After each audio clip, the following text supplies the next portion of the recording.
अगर मुझसे आप लोग सवाल पूछे कि एक ऐसी चीज़ जो कि CSS में मैं सबसे ज़्यादा पसंद करता हूँ और मैं जिस चीज़ की सबसे ज़्यादा प्रशंसा करता हूँ CSS के अंदर, तो वो है फ्लेक्स बॉक्स। और फ्लेक्स बॉक्स एक ऐसी चीज़ है जो कि आपकी ज़िंदगी को बहुत आसान बना सकती है। कभी भी मैं CSS के साथ स्ट्रगल करता हूँ, कोई चीज़ वर्टिकली अलाइन नहीं हो रही है, हॉरिजॉन्टली अलाइन नहीं हो रही है, मेरे दिमाग में सिर्फ एक चीज़ आती है और वो है फ्लेक्स बॉक्स। मैं फ्लेक्स बॉक्स इस्तेमाल करता हूँ, जस्टिफाई कर लेता हूँ, मैं अलाइन कर लेता हूँ फ्लेक्स बॉक्स के आइटम्स को। ये दो प्रॉपर्टी सबसे ज़्यादा इंपॉर्टेंट होती हैं। फ्लेक्स बॉक्स आप किसी भी एक पर्टिकुलर डब्बे की डिस्प्ले को कर दें और अलाइन आइटम्स कर दें, सेंटर फ्लेक्स स्टार्ट या फ्लेक्स एंड, और जस्टिफाई कंटेंट आप लोग कर दें फ्लेक्स स्टार्ट, फ्लेक्स एंड या फिर सेंटर। और आप अपने लेआउट के अंदर कैसे आइटम्स आपको डिस्प्ले कराने इस चीज़ को कंट्रोल कर पाएंगे। लेकिन CSS के अंदर जो फ्लेक्स बॉक्स है वो सिर्फ इतने तक सीमित नहीं है। CSS का जो फ्लेक्स बॉक्स है उसकी कैपेबिलिटीज इससे भी कई ज़्यादा है। इस वीडियो में डिस्कवर करेंगे, step by step flex box सिखाऊंगा। और इस वीडियो के बाद फ्लेक्स बॉक्स का डाउट तो आपके पास रहेगा ही नहीं CSS के अंदर। So let's get started. So guys, मैं कंप्यूटर के अंदर आ गया हूँ और यहाँ पर CSS फ्लेक्स बॉक्स आपको एक ऐसे तरीके से बताऊंगा कि यार आपको समझ में आ जाए। एज्यूम करूंगा कि यार आपने ज़्यादा वेब डेवलपमेंट करा ही नहीं है, उसके हिसाब से मैं यहाँ पर आप लोगों को बताऊंगा। तो यहाँ पर CSS फ्लेक्स बॉक्स के इस क्रैश कोर्स को स्टार्ट करते हुए मैं यहाँ पर कुछ बातें रखना चाहता हूँ अपनी, कुछ एक दो चीज़ें जो कि शायद आप लोगों को मालूम होनी चाहिए कि फ्लेक्स बॉक्स होता क्या है, क्यों आया फ्लेक्स बॉक्स। देखो यार, पहले CSS में फ्लेक्स बॉक्स के बिना भी काम चलता था, ठीक है, और आप लोग फ्लोट्स यूज़ करते थे, लेआउट बनाने के अलग अलग तरीके यूज़ करते थे। बट यहाँ पर हमारे पास कोई ऐसा तरीका नहीं था कि हम वर्टिकली एक बॉक्स के अंदर एक इमेज को मिडिल में अलाइन कर लें या फिर हॉरिजॉन्टली मिडिल में अलाइन कर लें। लोग स्ट्रगल करते थे और आज भी करते हैं स्ट्रगल लोग। जब भी डिस्प्ले ब्लॉक होती है, यानी कि ब्लॉक लेवल एलिमेंट आपका होता है, तो उसके अंदर आपको सेंटर करने में कई बार दिक्कत आती है। अगर आपकी CSS कच्ची है तो ये फ्लेक्स बॉक्स आप लोगों को इतनी मदद करेगा ना। अगर आप लोग एक बिगिनर हैं, ज़्यादा नहीं जानते हैं, बट उसके बाद भी वेबसाइट्स बनाते हैं और इम्प्रूव कर रहे हैं, तो ये आपको बहुत ज़्यादा मदद देने वाला है फ्लेक्स बॉक्स। तो यहाँ पर फ्लेक्स बॉक्स की फुल फॉर्म होती है फ्लेक्सिबल लेआउट, एक एफिशिएंट तरीका और एक ईजी तरीका कंटेनर के अंदर आइटम्स को अलाइन करने का। बस इतना समझ लो। मैं ज़्यादा हाई फाई नहीं बताऊंगा इस वीडियो में, मैं बता रहा हूँ आपको, ऐसा बताऊंगा कि यार यूज़ कर लो। एकदम टू द पॉइंट बात करने वाले हैं हम डेमो के साथ इस वीडियो के अंदर। और ये डायरेक्शन एग्नोस्टिक होता है, यानी कि ऐसा नहीं है कि सारे आइटम्स आपके हॉरिजॉन्टली ही ले होंगे या फिर वर्टिकली ही ले होंगे। आप डिसाइड करोगे कहाँ ले होंगे, ठीक है। ये किसी एक डायरेक्शन को, जैसे कि ब्लॉक लेवल एलिमेंट की अगर हम बात करें, अगर आपने 5-6 ब्लॉक लेवल एलिमेंट्स डाल दिए तो वो वर्टिकली हो जाते हैं अलाइन। और आप लोगों को अगर बनाना एक हॉरिजॉन्टल नेविगेशन बार, आ जाती हैं दिक्कतें। फ्लेक्स बॉक्स उन दिक्कतों को सॉल्व करता है। कैसे, अभी देखेंगे।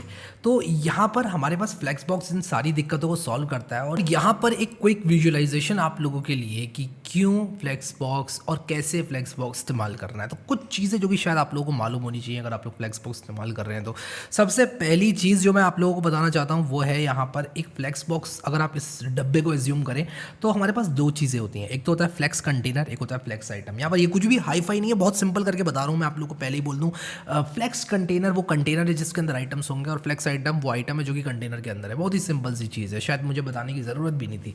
अब यहाँ पर जो मेन साइज़ है आपका, वो यहाँ पर अभी के लिए मान लेते हैं कि ये जो हॉरिजॉन्टल है वो यहाँ पर साइज़ जो विड्थ है इसकी वो है मेन साइज़, और हाइट है इसकी क्रॉस साइज़। लेकिन मैंने अभी के लिए मान लेते हैं, क्यों बोला ये भी आगे आपको बताऊंगा। तो फ्लेक्स डायरेक्शन क्या होती है कि किस दिशा में आपके एलिमेंट्स जो हैं वो रेंडर होंगे। जैसे इस केस में हॉरिजॉन्टली रेंडर हो रहे हैं, एक यहाँ पर आया, फिर एक यहाँ पर आया, फिर इसके राइट साइड में तीसरा, एंड सो ऑन। जितने भी आइटम्स हैं आपके ले डाउन होते रहेंगे, ठीक है। तो ये रहा आपका फ्लेक्स कंटेनर, ये रहा आपके फ्लेक्स आइटम्स। बड़े आराम से आप इनको ले कर सकते हैं। और फ्लेक्स कंटेनर की कुछ प्रॉपर्टीज़ होती हैं, फ्लेक्स आइटम की कुछ प्रॉपर्टीज़ होती हैं, जो कि आपको इस फ्लेक्स बॉक्स के अंदर डले हुए आइटम्स को और अच्छी तरह से कस्टमाइज़ करने में सहायता देंगी, ठीक है। तो यहाँ पर दो तीन चीज़ों के बारे में बात कर लेते हैं। जो हमारी क्रॉस एक्सेस होती है वो होती है हमारी ये वर्टिकल वाली axes, but only when the direction is horizontal. ये मैं बताऊंगा अभी आपको मैंने ऐसा क्यों बोला। अब यहाँ पर हमारी जब डायरेक्शन हॉरिजॉन्टल है तो ये है मेन एक्सेस, मेन एक्सेस के परपेंडिकुलर है हमारी क्रॉस एक्सेस, और यहाँ पर हमारा क्रॉस स्टार्ट यहाँ पर है, क्रॉस एंड यहाँ पर है, क्योंकि क्रॉस एक्सेस यहाँ से स्टार्ट हो रही है, देख रहे हो आप लोग। तो यहाँ पर cross start, cross and, main start, main and. ये टेक्निकल टर्मिनोलॉजी है, इसको याद मत करना, बस सुन लो एक बार, शायद याद भी नहीं रहेगा, विच इज़ फाइन, ठीक है। लेकिन जो मैं डेमो बताऊंगा वो बहुत ध्यान से सुनना, वो आपको याद रखना है, ठीक है। फ्लेक्स आइटम, फ्लेक्स कंटेनर हमने देख लिया। मेन साइज़ मतलब कि जो मेन एक्सिस में जितनी विड्थ कवर हो रही है वो साइज़, और क्रॉस साइज़ का मतलब यहाँ पर जितनी क्रॉस एक्सिस में हाइट या विड्थ जो भी है वो कवर हो रही है वो, ठीक है। अब मैंने ऐसा क्यों बोला हाइट या विड्थ, जब हमारी फ्लेक्स डायरेक्शन हॉरिजॉन्टल होती है तो मेन एक्सिस ये वाला होता है। मेन एक्सिस का मतलब जहाँ पर आपके आइटम्स आ रहे हैं, अभी यहाँ पर हॉरिजॉन्टली आ रहे हैं तो ये वाली मेन एक्सिस है, यानी कि जो हमारी हॉरिजॉन्टल वाली है वो मेन एक्सिस है। अगर मैं फ्लेक्स डायरेक्शन को कॉलम कर दूँ तो मेरा जो मेन डायरेक्शन होगी वो इस तरह से हो जाएगी। ये थोड़ा सा कन्फ्यूजिंग भी हो सकता है आप लोगों के लिए, मैंने आप लोगों को लेकिन टेक्निकल डेफिनेशन बता दी। अगर यहाँ पर हमारी फ्लेक्स डायरेक्शन वर्टिकल हो जाती तो यहाँ पर मुझे क्या करना पड़ता, मेन एक्सिस को ये वाली बनाना पड़ता, क्रॉस एक्सिस को ये वाली बनाना पड़ता, बेसिकली मेन और क्रॉस को मुझे स्वैप करना पड़ता, ठीक है, क्योंकि मेरा आइटम्स ऊपर से नीचे की तरफ तब रेंडर हो रहे होते। बट ये सब रटने की ज़रूरत नहीं है। मैं पर्सनली बताऊँ फ्लेक्स बॉक्स सबसे ज़्यादा कब यूज़ करता हूँ और क्या यूज़ करता हूँ फ्लेक्स बॉक्स के अंदर। मैं पर्सनली आप लोगों को ईमानदारी से बताऊँ तो मैं इस्तेमाल करता हूँ 3 चीज़ें। एक तो मैं डिस्प्ले को फ्लेक्स बनाता हूँ, align item centre, justify content centre.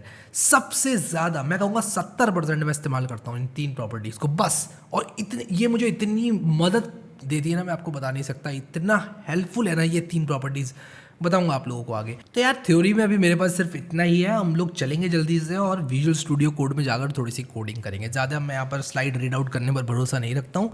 Let's move to VS code now. तो जैसे कि आप लोगों ने यहाँ पर देखा कि जो मेरा एक फोल्डर है वो मैंने बना रखा है, मैं इसको VS कोड में खोल दूंगा। अगर आप लोगों को नहीं मालूम कि VS कोड क्या होता है तो आप लोग इंटरनेट पर जाकर इंस्टॉल VS कोड लिख सकते हो और यहाँ से इस सॉफ्टवेयर को इंस्टॉल कर सकते हो। ये शायद आप लोगों को मालूम हो VS कोड क्या होता है। यहाँ पर सिस्टम इंस्टॉलर पर क्लिक करके आप इसको डाउनलोड करके इंस्टॉल कर लेना। अभी के लिए मैं ये सब चीज़ें आप को नहीं बताने वाला, ठीक है। तो ये चीज़ तो हो जाएगी, ठीक है। अभी मैं डाउनलोड कैंसिल करूंगा, इंस्टॉल कर लेना है। गेम की तरह गेम आता है ना इंस्टॉल करना, बिल्कुल वैसे ही इंस्टॉल करना है। और राइट क्लिक करके आप लोगों को यहाँ पर खोल लेना है VS कोड में, या फिर यहाँ से आप कोड खोल के ये वाला फोल्डर खोल लेना VS कोड में, ठीक है।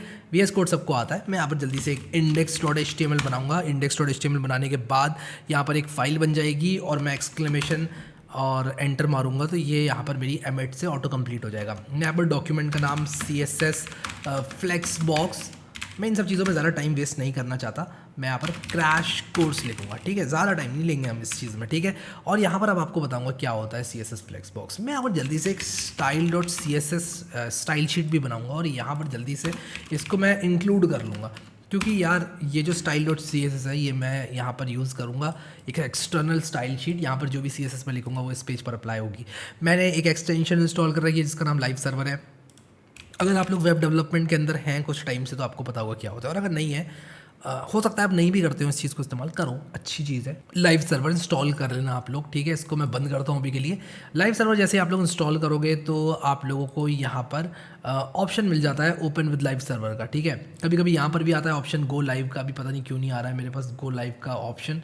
राइट क्लिक करके ओपन विद लाइव सर्वर मैं करूँगा तो खुल जाएगी मेरी लाइव सर्वर के अंदर ये पर्टिकुलर साइट। अभी के लिए मैंने यहाँ पर अपने ब्राउज़र में कुछ भी मुझे नहीं दिखेगा, क्योंकि यार आप देखो यहाँ पर अगर मैं यहाँ पर कुछ ऐसे लिखूँ div.container तो div class is equal to container, this is a container, ठीक है। तो मैं अगर इस तरह से दिस इज़ अ कंटेनर लिख दूँ और इसको मैं राइट क्लिक करके ओपन विद लाइव सर्वर करता हूँ तो ये लाइव सर्वर में खुल जाएगा, दिस इज़ अ कंटेनर आ जाएगा। इसको मैंने अभी कोई भी स्टाइल नहीं दिया है। मैं जल्दी से फ्लेक्स बॉक्स पे आता हूँ, मैं ज़्यादा टाइम नहीं लेना चाहता। मैं फिर से बोल रहा हूँ, अपनी बात को रिपीट इसलिए कर रहा हूँ क्योंकि यहाँ पर मैं जल्दी से जल्दी आप लोगों को फ्लेक्स बॉक्स के साथ स्टार्ट करवाना चाहता हूँ, ठीक है।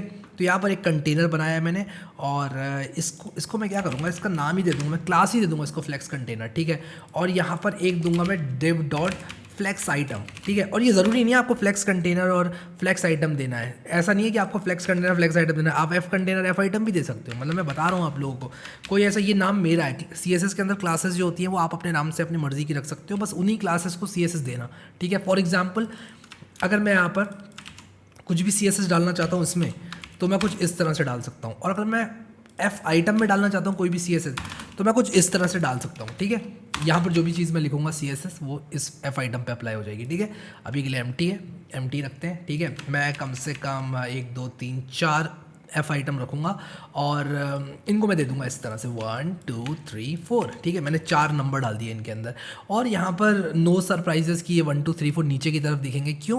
क्योंकि यार ये ब्लॉक लेवल एलिमेंट्स हैं। अभी अगर मैं यहाँ पर इसको बैकग्राउंड कलर रेड करके दिखाऊँ आप लोगों को और एक बॉर्डर भी दे देता हूँ ताकि आप लोगों को दिखे कि यार ये जो आइटम्स हैं ये यहाँ पर अलग अलग हैं, ठीक है। 2 पिक्सल सॉलिड ब्लैक बॉर्डर दूंगा इसको मैं, और उसी के साथ साथ मैं इसको पैडिंग दे दूंगा 12 पिक्सल की, ठीक है।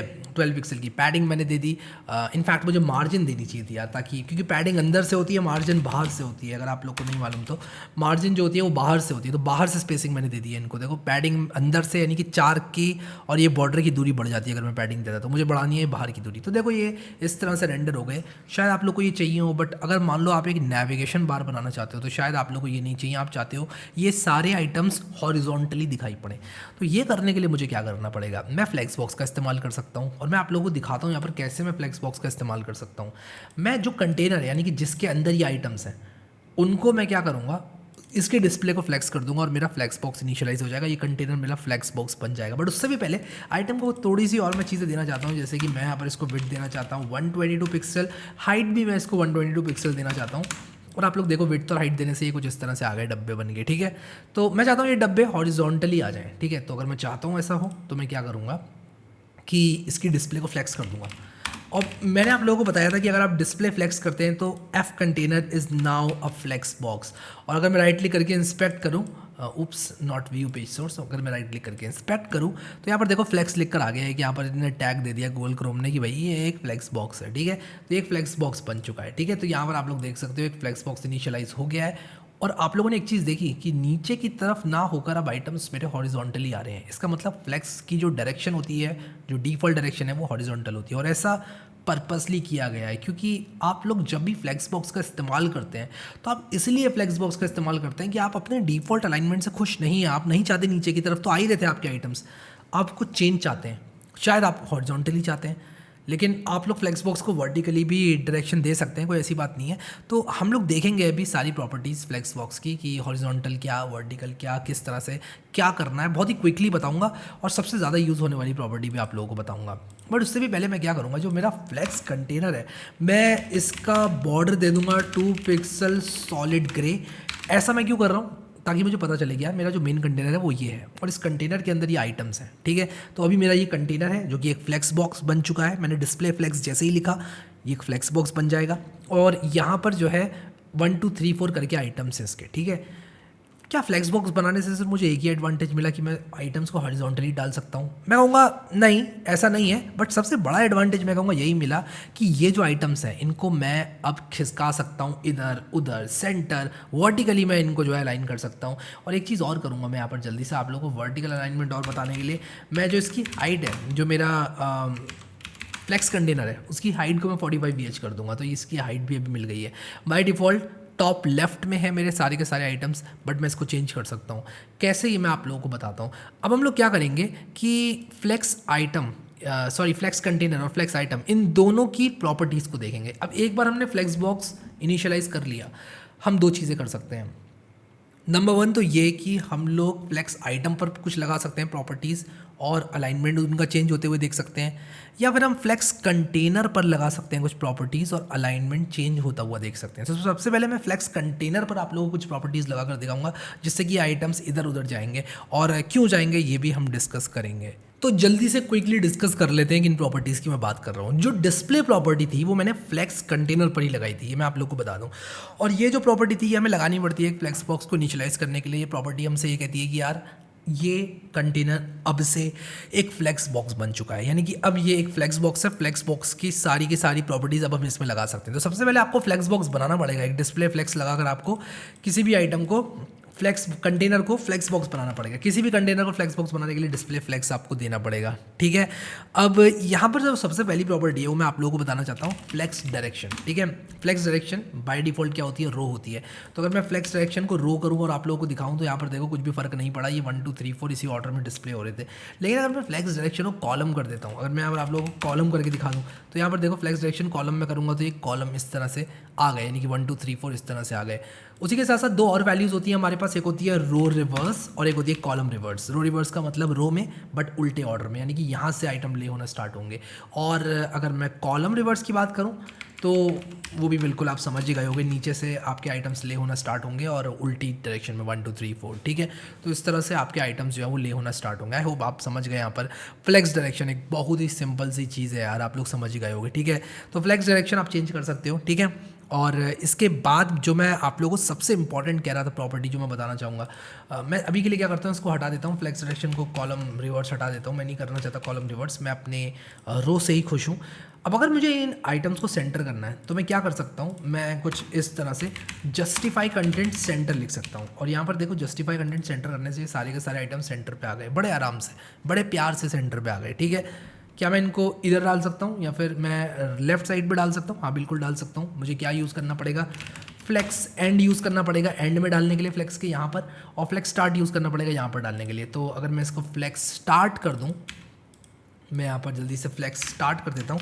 और मैं एक चीज़ और करता हूँ यार, यहाँ पर मैं बिल्कुल करना चाहूँगा ये चीज़, आप लोगों को सारी की सारी ये कोड मिल जाए ढंग से, इसलिए मैं क्या करूँगा, flex direction column reverse flex justify content flex end, कुछ इस तरह से मैं यहाँ पर इसको लिख रहा हूँ। मैं क्या करूँगा, आपसे जस्टिफाई कंटेंट फ्लेक्स स्टार्ट कुछ इस तरह से लिख दूँगा ताकि आप लोगों को पता चले कि कौन कौन सी प्रॉपर्टीज़ हैं।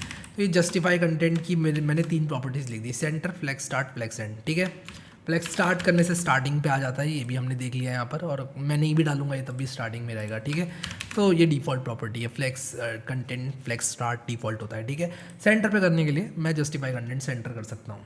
ठीक है, इसी के साथ साथ अलाइन आइटम्स होता है, अगर मैंने इसको सेंटर कर दिया, जो कि मैं बहुत ज़्यादा इस्तेमाल करता हूँ, अलाइन आइटम्स वर्टिकली सेंटर में अलाइन कर देता है बिना किसी दिक्कत के, और बहुत हैंडी होता है यार। देखो एक हमारे पास डब्बा था जिसकी एक गिवन हाइट थी, हमें आइटम्स को उसके सेंटर में लाना था, और मैंने यहाँ पर इसको बड़े आराम से सेंटर पे ला दिया। ठीक है, तो अलाइन आइटम सेंटर करने से ये होता है। और हाँ, आप अलाइन आइटम्स में भी फ्लेक्स एंड फ्लेक्स स्टार्ट ये सब चीज़ें यूज़ कर सकते हो। ठीक है, तो अगर मैं यहाँ पर फ्लेक्स एंड कर दूँ अलाइन आइटम्स को, नीचे आ जाएंगे, फ्लेक्स स्टार्ट कर दूँ तो आप लोग देखो यहाँ पर फ्लेक्स स्टार्ट कर दूंगा मैं, तो ये फ्लेक्स के स्टार्ट पे आ गया। ठीक है, तो ये था हमारा अलाइन आइटम्स और जस्टिफाई कंटेंट सबसे ज़्यादा मैं इस्तेमाल करता हूँ, सबसे ज़्यादा display flex, justify content centre, align item centre, vertically horizontally दोनों साइड से वो सेंटर पे आ जाता है, बहुत ज़्यादा इस्तेमाल करता हूँ मैं, आप लोगों को बता दूँ।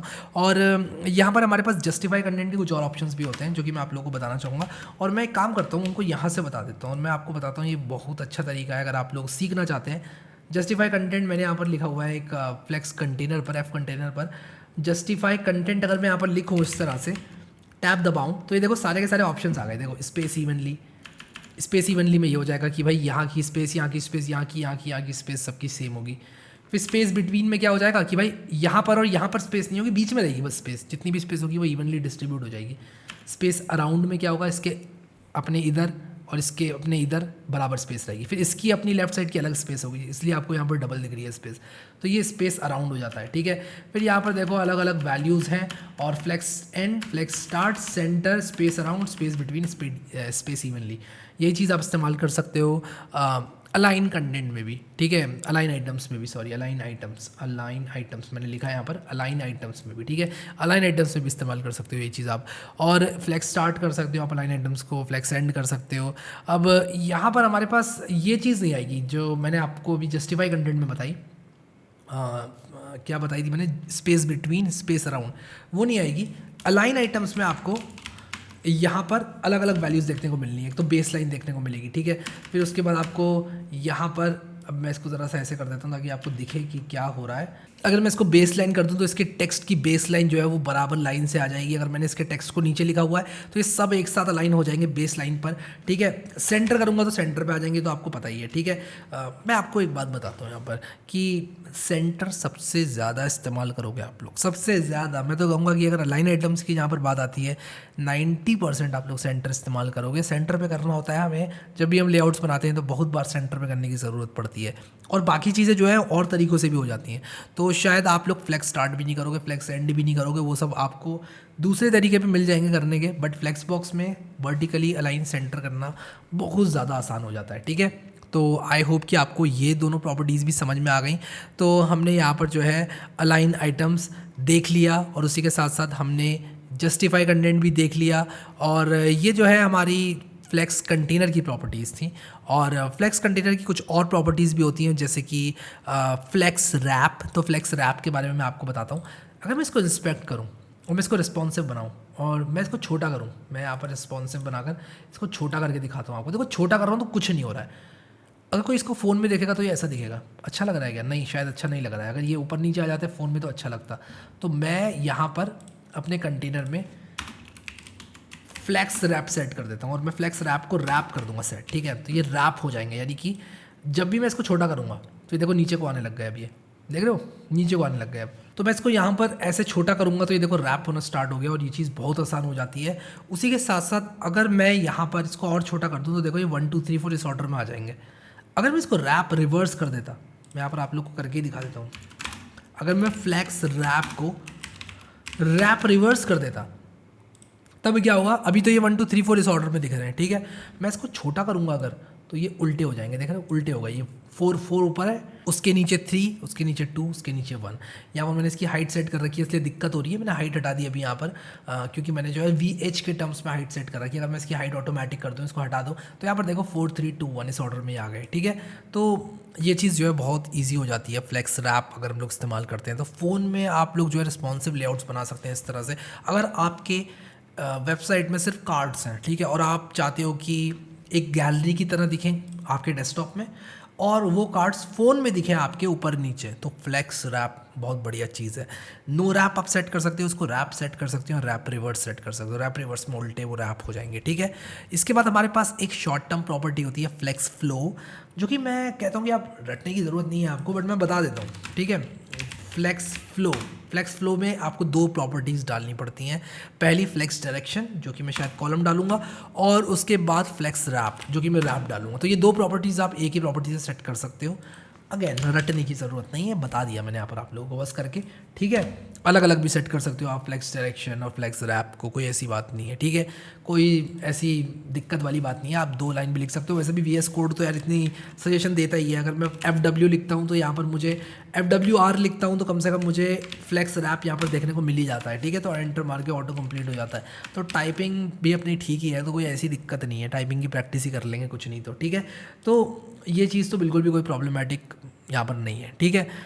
ये थी हमारी कंटेनर की प्रॉपर्टीज़ जो कि आप लोग इस्तेमाल करेंगे सबसे ज़्यादा।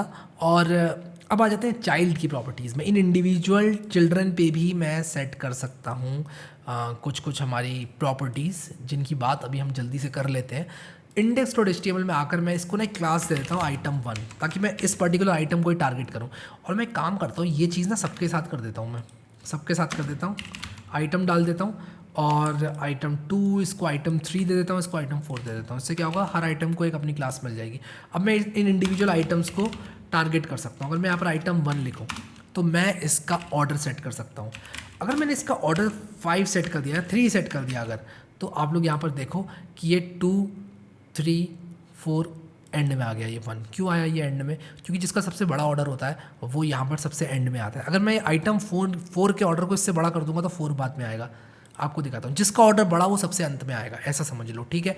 अगर मैंने आइटम 4 के ऑर्डर को इससे ज़्यादा कर दिया, आइटम 4 के ऑर्डर को मैंने 3 से ज़्यादा कर दिया, मान लो मैंने 4 कर दिया, ठीक है, तब आप लोग देखो यहाँ पर 4 यहाँ पर आ गया, इसका 3 था ये यहाँ पर आ गया। तो ऑर्डर के हिसाब से ये सेट हो जाएंगे, ऑर्डर के हिसाब से सॉर्ट हो जाएंगे। सबसे कम ऑर्डर पहले, सबसे बड़ा ऑर्डर बाद में, ठीक है। बहुत ही क्लियर सिंपल सी चीज़ है ऑर्डर, ठीक है। इंडिविजुअल आइटम पे आप लोग सेट कर सकते हो।